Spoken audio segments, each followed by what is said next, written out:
تا حالا به این فکر کردی با هر فردی که میخوابی و رابطه جنسی برقرار میکنی، اون فقط بدن تو رو لمس نمیکنه، بلکه تاریکترین در ناخودآگاهت رو باز میکنه. اولش متوجه نمیشی چون شهوت همه چیز رو به شکل لذت و آدرنالین پنهان میکنه. اما پشت اون چشمها، پشت اون لبخندی که معصوم به نظر میرسه، ممکنه بخشی از وجودت کمین کرده باشه که تمام عمر سعی کردی اونو نادیده بگیری یا سعی کردی دفنش کنی. یونگ روانشناس تحلیلی از این موضوع آگاه بود. هر مواجهه صمیمی، هر ارتباط نزدیکی فقط یه تماس پوستی ساده نیست، بلکه نوعی برخورد بیرحمانه بین دو روان است. تو فکر میکنی داری یه تخت خواب رو با فرد دیگری شریک میشی، در حالی که در واقع داری شیاطین رو با فرد دیگری شریک میشی. و بدترین قسمت ماجرا اینجاست که اون شیاطین از تو اجازه نمیگیرن که نفوذ کنن. اونا نفوذ میکنن، از انرژی تو تغذیه میکنن و همونجا میمونن، در سکوت، منتظر لحظه دقیق تا از درون متلاشیت کنن. بحث ما در این ویدیو یه داستان اخلاقی نیست یا یه جور هشدار همه جایی هم نیست. یه یادآوری این که هر فردی که تو به تخت خوابت راه میدی آینه‌ای میشه از آنچه تو هستی و مهمتر از همه از آنچه سعی میکنی انکارش کنی. آیا واقعا فکر میکنی میتونی با کسی بخوابی و بدون آسیب از این موضوع خارج بشی؟ آیا واقعا فکر میکنی تماس فیزیکی هیچ گونه خاطره، آسیب و ارواحی با خودش به همراه نمیاره؟ یونگ ارتباط جنسی رو ملاقات با سایه مینامید. اون بخشی از تو که نمیخوای بهش نگاه کنی، ولی در لمس پوست دیگری سایه تو بیدار میشه. تصور کن تو اونجا هستی با نفسهای تند و مطمئنی از اینکه اوضاع رو تحت کنترل داری، ولی در اعماق وجودت ناخودآگاهت شروع میکنه به ترک برداشتن و از میان اون ترک‌ها، ترس‌ها، وابستگی‌ها و وسواس‌ها جوانه میزنن. به خودت میگی این فقط یه ماجراجوییه، یه بازی گذرا، ولی روز بعد وقتی فکر میکنی همه چیز تموم شده، متوجه میشی که اون هنوز با توه. نه در تخت خوابت، بلکه در ذهنت. تو نشانه گذاری شدی و اون نشانه ها به آسانی محو نمیشن. هنوزم فکر میکنی خوابیدن با یه فرد دیگه کاری بدون عواقبه؟ چنین چیزی نیست. در ادامه توضیح میدم که برقراری رابطه جنسی با هر فردی پیامدهایی داره و وقتی تو این ویدیو رو بشنوی، هر بار قبل از اینکه لباساتو در بیاری و توی چشمای کسی نگاه کنی، ممکنه این حرفا رو به یاد بیاری و تصمیمت عوض بشه. و این چیزیه که تقریبا هیچ کس جرأت اعتراف به اونو نداره. وقتی شما با فردی، با زنی یا مردی همراه میشید، فقط بدنتون رو با اون به اشتراک نمیذارید، بلکه تمام تاریخچه خودتون رو با اون فرد سهیم میشید و همینطور تمام تاریخچه اون فرد رو به درون خودتون راه میدید. چیزی که رد و بدل میکنید فقط نوازش ها نیستند، بلکه خاطرات نامرئی، اثرات احساسی و انرژی هایی هستند که بدون اجازه شما منتقل میشن. یونگ هشدار داده بود که ناخودآگاه جمعی یه نظریه انتزاعی نیست، بلکه یه اقیانوس واقعیه. اقیانوسی که روح‌های ما رو به هم متصل میکنه. هر برخورد جنسی، هر ارتباط جنسی مثل باز کردن شکافی در اون اقیانوسه. شما بخشی از جهان درونی خودت رو به اون فرد میدید و در ازاش تکه‌هایی از جهان درونی اون فرد رو دریافت میکنید، چه بخواید چه نخواید. به همین دلیله که خیلی از افراد سردرگم، اسیر و وسواسی میشن و نمیفهمن چرا نمیتونن اون فرد رو از سرشون بیرون کنن، چرا حتی وقتی که اون فرد نیست وجودش رو احساس میکنن. یونگ پاسخ این سوالات رو میده و میگه خیلی ساده است، چون اون فردی که شما باهاش رابطه جنسی داشتید چیزی رو در درون شما به جا گذاشته، چیزی که با دوش گرفتن و دوری کردن از اون پاک نمیشه. مشکل اینجاست که شما هرگز این چیز رو به شکل عینی نمیبینید. شما فکر میکنید فقط یه لحظه زودگذر لذت بوده، اما چیزی که واقعا اتفاق افتاده نوعی تبادل عمیق از نمادها، کهن الگوها و سایه ها بوده و اون تبادل شروع میکنه به شکل دادن زندگی شما، اونم به آرومی. شما در واقع ترس‌های اون فرد رو به درون خودت وارد کردی، سرخوردگی‌های اون فرد رو به درون خودت کشیدی. حتی زخم‌هایی که حمل می‌کنی دیگه مال تو نیستن. تو اینو متوجه نمیشی چون ایگوی تو مدام بهت میگه که تو هنوز خودت هستی، ولی در اعماق وجودت روان تو تغییر کرده.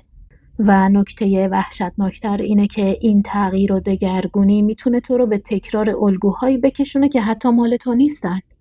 اینجاست که چیزی وارد عمل میشه که یونگ نامشو میذاشت فرافکنی. تو فکر میکنی عاشق اون فرد شدی و چیز خاصی در او هست که تو رو جذب میکنه، اما در واقع چیزی که میبینی بخشی از خودته که هرگز با اون رو در رو نشده بودی. و اون تبدیل به یک پرده میشه، بازتابی از ناخودآگاه خودت. و پرسش اینه: اگه این بازتاب چیزی نباشه که انتظارشو داری، چه اتفاقی میفته؟ چه اتفاقی میفته وقتی چیزی که ظاهر میشه لطافت و همراهی نباشه، بلکه کمبود، وابستگی و احساس پوچی باشه؟ اینجاست که تخت خواب تبدیل میشه به یک تله، چون دیگه تو با اون نیستی، بلکه با خودت به دام افتادی، با بخشی از وجودت که سالها سعی کردی سرکوبش کنی. و اینجا پیچیده ترین چرخش ماجرا از راه میرسه. خیلی از مردها در زنانی که هرگز واقعا نمیشناختن گم میشن و همینطور خیلی از زنان در مردانی که هرگز نمیشناختن گم میشن. و اینو البته میتونیم فارغ از جنسیت هم ببینیم، یعنی افرادی که با دیگران سکس دارن در اون فرد گم میشن، چون چیزی که دوست دارن و دنبال میکنن دیگه اون فرد مقابلی که باهاش رابطه جنسی داشتن نیست، بلکه تصویری است که ناخودآگاه اونو بر روی اون فرد فرافکنی میکنن.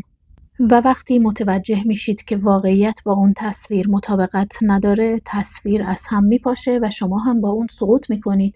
به همین دلیل یونگ اصرار داشت که شناخت یک فرد رویارویی با ناخودآگاه خودتونه که در چهره دیگری پنهان شده و این رویارویی همیشه به خوبی به پایان نمیرسه. حالا واقعاً فکر میکنی خوابیدن با کسی چیز کم اهمیتیه؟ هنوز واقعاً باور داری این کار ریسکی نداره؟ چون خطر واقعی اون چیزی نیست که در رخت خواب اتفاق میفته، بلکه چیزیه که بعد از ترک اون عمل در ذهنت بیدار میشه. اکثر مردم فکر میکنن رابطه جنسی رو میفهمن، ولی کمتر کسی میدونه واقعاً در هنگام برقراری رابطه جنسی چه اتفاقی میفته. فراتر از عرق کردن، تماس‌ها و ناله‌ها، زبانی پنهان وجود داره که با کلمات نوشته نمیشه، بلکه با نمادهای کهن‌الگویی که عمیقاً در روان ما حک شدن نوشته میشه. یونگ میگفت که تمایلات جنسی مستقیم‌ترین راه برای بیان ناخودآگاهه. به همین دلیله که کاری که در رخت خواب انجام میدی فقط یه عمل فیزیکی نیست، بلکه گفتگویی است بین سایه‌های شما و سایه‌های طرف مقابلت. هر حرکت، هر نگاه، هر نوع لمس رابطه شما رو با جنبه‌های مردانه و زنانه درونت آشکار میکنه. تصادفی نیست که برخی با پرخاشگری افسار گسیخته خودشونو هنگام سکس نشون میدن، در حالی که برخی دیگر در لطافت یا تسلیم شدن گم میشن. سکس یا رابطه جنسی صحنه‌آرایی عقده‌ها، آسیب‌ها و امیال سرکوب شده شماست. و از همه آزاردهنده تر اینه که اغلب به جای اینکه لذت تکرار بشه، زخم‌ها هستند، زخم‌هایی که التیام نیافتن هستند که تکرار میشن. تصور کنید که در اوج عمل جنسی وقتی فکر میکنید همه چیز شور و آدرنالینه، در واقع دارید تکرار یک الگوی کودکی رو تجربه میکنید. در جستجوی تایید، ترس از رها شدن و نیاز به پذیرفته شدن هستید. این امر توضیح میده که چرا این همه زن و مرد با یک خلأ وحشیانه حتی پس از داشتن همه چیز تخت رو ترک میکنن و مدتی ناپدید میشن. چون اونها به دنبال لذت نبودن، بلکه به دنبال تایید این بودن که ارزشی دارن و این تایید هیچ وقت نمیرسه، چون به فردی که با او هستید بستگی نداره، بلکه به زخمی که در درون خودتون دارین وابسته است. بخش ناراحت کننده اینه که در همون زمان، در واقع در اوج رابطه جنسی، فرد مقابلت هم در حال مبارزه با نبرد ناخودآگاه خودشه. تو فکر میکنی او فقط در حال لذت بردنه، اما احتمالاً چیزهایی که طرف مقابلت هم همون لحظه اونها رو در معرض ریسک گذاشته، نیازش به کنترل، ترسش از تنهایی و تواناییش در دستکاریه.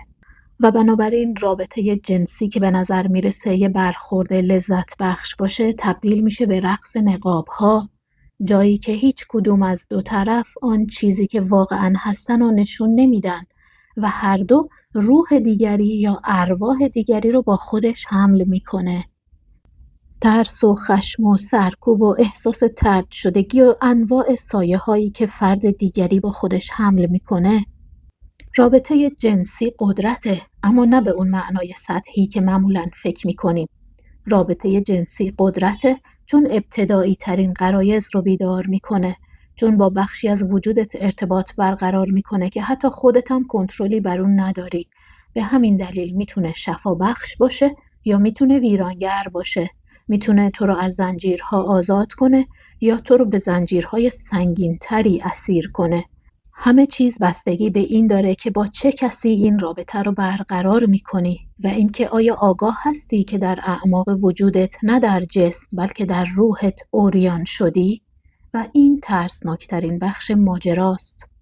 وقتی با فردی در اون سطح یکی میشی، فقط بدنش رو لمس نمی کنی بلکه او در ذهنت نفوذ میکنه. تبادل فقط تبادل مایعات نیست، تبادل نمادها، ترسها و تاریخچه‌های خانوادگی کاملی است که در یک لحظه در هم تنیده میشن. و حتی اگه لحظه هماغوشی به پایان برسه، چیزی که تو در اون لحظه بیدارش کردی با تو باقی میمونه.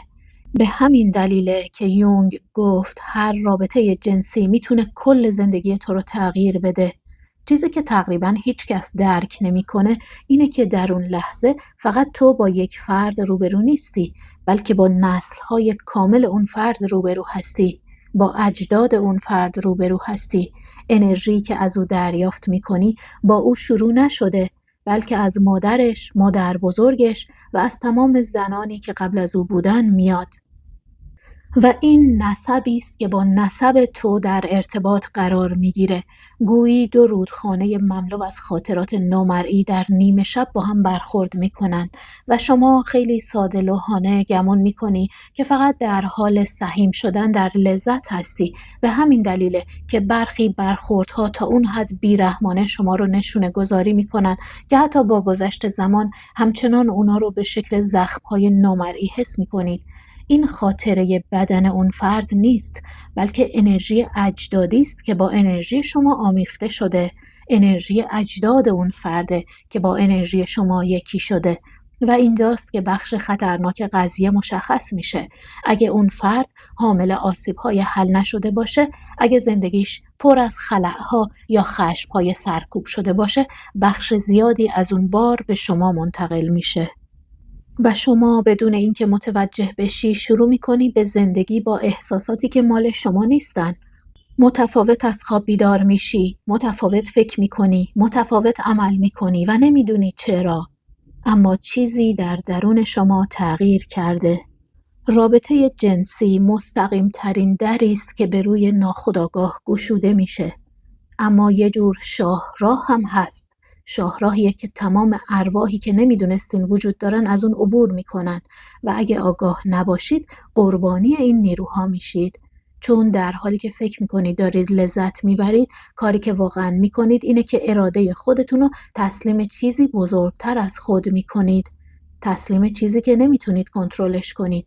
به همین دلیله که برخی افراد سردرگم، وسواسی و گرفتار روابطی میشن که غیر قابل توضیح به نظر میرسه. چون چیزی که اونا رو به هم پیوند میده عشق نیست، حتی میل جنسی هم نیست، بلکه شبکه نامرئی انرژی ها و نمادهایی است که در اون برخورد فعال شده. اکثر افراد هرگز به این موضوع فکر نمی کنن. اونا فکر میکنن سکس یه جور تخلیه سرگرمی یا یه جور دریچه اطمینانه. نمیفهمند که هر ارگاسم یک پیمان است، یک تبادل که رد پاهایی عمیق در وجودشون به جا میذاره و اون رد پاها اگه ندونید چطور باید اونا رو بخونید، در نهایت بر زندگیتون مسلط میشن. هشداری است که تقریباً هیچ کس نمیخواد اونو بشنوه. اگه فکر میکنید تا حالا همین حرفها برای برهم زدن آرامشتون کافی بود، صبر کنید. چون چیزی که در ادامه میگم از اینم آزاردهنده تره. آیا تا حالا از خودت پرسیدی که چرا به نظر میرسه بعضی از افراد به سکس معتادن؟